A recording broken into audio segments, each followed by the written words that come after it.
Le monde du développement personnel est en danger à cause de cette découverte, mais surtout, ça vient remettre en question la manière dont tu essaies de progresser et peut-être même que ce que tu vas découvrir dans cette vidéo va te faire remettre en question la manière dont tu essaies d'évoluer, te fait en fait régresser. Il y a quelques années, alors que j'étais préparateur mental pour des tennisman de haut niveau, j'ai lu un livre de Timothy Gallwey qui s'appelle The Inner Game of Tennis. Timothy Gallwey, c'est un mec qui à la base est entraîneur de tennis et qui finalement a écrit plusieurs livres dont The Inner Game of Tennis, The Inner Game of Golf et The Inner Game of Work. C'est-à-dire que c'est un des pères fondateurs du coaching et du coaching professionnel, du coaching en entreprise. Tout son livre The Inner Game of Tennis vient de ses expériences en tant qu'entraîneur de tennis. C'était un des seuls entraîneurs qui ne disait pas à ses joueurs « tape la balle plus en avant, mets ta raquette plus haut, mets ta raquette derrière », comme on le voit dans beaucoup d'écoles d'apprentissage. Lui, il faisait quelque chose de complètement différent, tout simplement qu'il disait à ses élèves « juste observe la balle, juste observe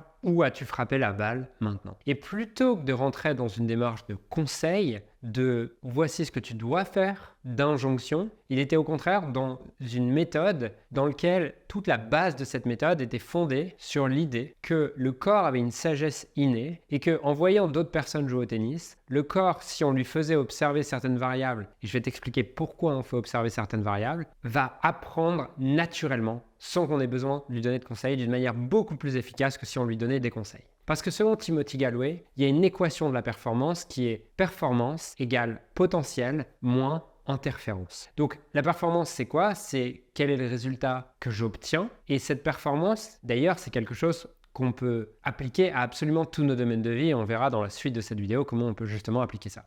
Mais donc la performance, c'est les résultats donnés par rapport à un objectif que je me suis fixé à un moment donné. Le potentiel, ça correspond à toutes les aptitudes conscientes et inconscientes que tu as développées, emmagasinées, enregistrées, comprises, en lien avec l'objectif que tu t'es donné. Les interférences, c'est ce dialogue interne qui va t'empêcher d'accéder à ton potentiel. Donc performance égale potentiel moins interférence. Il a aussi un autre concept qui est l'idée qu'on a deux soi à l'intérieur de nous. Le soi numéro 2 qui est notre sagesse, qui a accès à tout ce qu'on a appris, toutes nos expériences et qui est vraiment l'expression la plus élevée de notre potentiel, mais par rapport à ce qu'on sait aujourd'hui. C'est-à-dire que si je prends par exemple mon cas, mon soi numéro 2 ne correspond pas à quelqu'un qui peut courir le 100 mètres en 10 secondes, mais peut-être à quelqu'un qui peut courir le 100 mètres en 14 secondes. 14 secondes, c'est peut-être le 100 mètres que je peux le mieux courir si j'ai bien mangé, si je ne suis pas stressé, si je suis en pleine forme, si j'ai bien dormi, si c'est mon jour de chance. Voilà, c'est vraiment, soi numéro 2, c'est l'expression de mon potentiel, mais pas de mon potentiel dans un idéal, de mon potentiel par rapport à ce que je suis aujourd'hui et ce que j'ai développé jusqu'à aujourd'hui. Le soi numéro 1, qui correspond aux interférences, c'est l'ensemble des jugements et des injonctions que j'ai accumulés dans ma tête qui viennent brouiller mon dialogue interne. Et en fait, que Timothy Gallwey a remarqué, c'est que chaque fois qu'il disait à un de ses élèves « Ah, tape la balle devant », ce « tape la balle devant » dans le tennis devient une injonction, un dialogue qui vient distraire son joueur au moment où la balle arrive.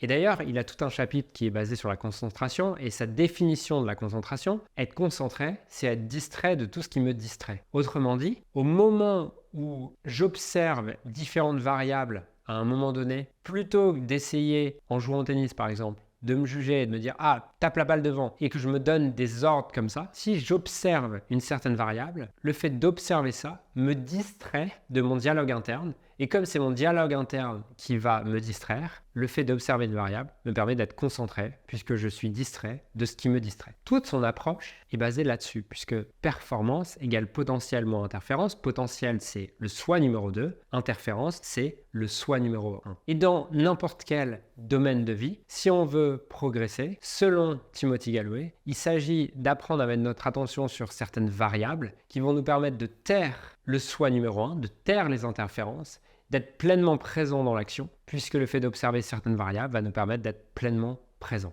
Concrètement, comment est-ce que ça s'applique dans nos vies? Qu'est-ce qu'on peut tirer de ça? On peut tirer de ça dans tous nos domaines de vie. Si je prends par exemple, là, moi, en train d'enregistrer cette vidéo. La meilleure chose pour ne pas progresser en vidéo et créer encore plus de stress et avoir de plus en plus de mal à avoir un dialogue qui est fluide, c'est de me mettre la pression et me dire je dois avoir un dialogue qui est fluide. Puisque si j'ai cette injonction en plus, ça va juste me distraire de la caméra, me distraire de mon intention, me distraire du message que je suis en train de faire passer. Et la solution, c'est d'identifier quelles sont les variables qui sont essentielles dans la prise de parole en public. Peut-être le fait de raconter des histoires, peut-être le fait de mettre des silences, peut-être le fait de jouer avec ma voix à certains moments. Et l'idée, dans cet exemple-là, non pas d'arriver dans une vidéo et de me mettre ces injonctions qui vont juste augmenter les interférences et diminuer du coup ma performance, mais plutôt d'observer ça en moi et de juste mettre de la conscience là-dessus. Et plutôt que de me dire « mets un silence », je vais arriver avec l'intention d'observer le nombre de silences que je mets dans cette vidéo. Et ça change tout. Dans le tennis ou dans le sport, c'est la même chose. Plutôt que de me dire « accélère », je peux commencer à mettre mon attention sur observer quelle est la fréquence des pas que je suis en train de poser. Dans le couple, plutôt que de me dire « crée des attentions auprès de ta femme », je peux tout simplement observer, sans le juger, sans chercher à l'améliorer, combien d'attention est-ce que j'ai eu pour ma femme aujourd'hui.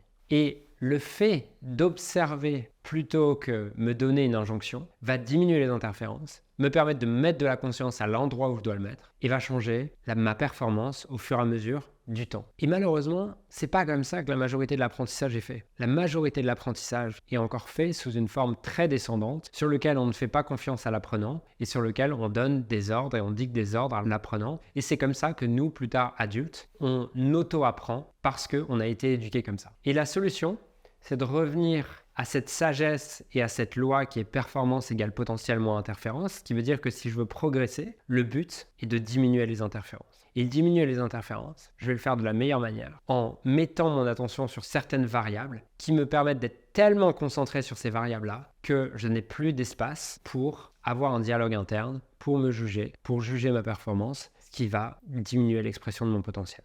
Dans l'alimentation, c'est aussi quelque chose que j'ai beaucoup utilisé avec mes clients. La première chose quand j'ai des clients qui veulent changer leur alimentation, qui veulent perdre du poids, la première chose que je fais avec eux, c'est pendant une semaine, je leur demande de remplir ce que j'appelle le Food Mood Diary. Le Food Mood Diary, c'est quoi? Je leur demande de rien changer à leur alimentation. Ils peuvent manger n'importe quoi, j'en ai rien à faire. La seule chose que je leur demande, c'est juste d'écrire avant chaque ingestion alimentaire comment ils se sentent. Et c'est la seule chose que je leur demande. Et ce qui est intéressant, c'est que la plupart arrivent après cette première semaine en me disant « Julien, en fait, 30 à 50% de mes compulsions alimentaires ont diminué par le simple fait de mettre de l'attention là-dessus, plutôt qu'essayer de me combattre avec cette voix qui me disait « Tu ne devrais pas manger ça ». Parce que quand on se dit « Tu devrais faire ça » ou « Tu ne devrais pas faire ça », c'est ce qui, au contraire, augmente notre envie de le faire. Puisque toute répression amène à une compulsion un peu plus tard. Et je pourrais te donner des tas d'exemples sur comment est-ce qu'on peut appliquer cette philosophie pour progresser dans n'importe quel domaine, mais le but, c'est que ce soit toi qui l'identifie. Et pour ça, la première étape va être de te demander où est-ce que tu as vraiment envie de progresser aujourd'hui. La deuxième étape, c'est d'identifier quelles sont les variables les plus observables, qui ont le plus d'influence sur ta performance et que tu peux observer le plus rapidement. Et la troisième chose, c'est lorsque tu vas faire cette activité, de juste mettre de l'attention sur une de ces variables que tu auras identifiées et de regarder à quel point est-ce que mettre cette attention te permet de mieux performer. Teste-le, fais-en l'expérience et je te garantis que cette manière de fonctionner deviendra ton nouveau slogan, ta nouvelle manière de vivre et que tu te mettras à définir des variables pour absolument tout. Et les gens te diront « mais pourquoi tu définis des variables pour absolument tout ?» Non pas pour les juger, mais parce que tu sais que le simple fait d'observer transforme ton comportement petit à petit. Donc je te laisse essayer, applique-le et tu verras que tu performeras bien mieux et avec beaucoup plus de bien-être.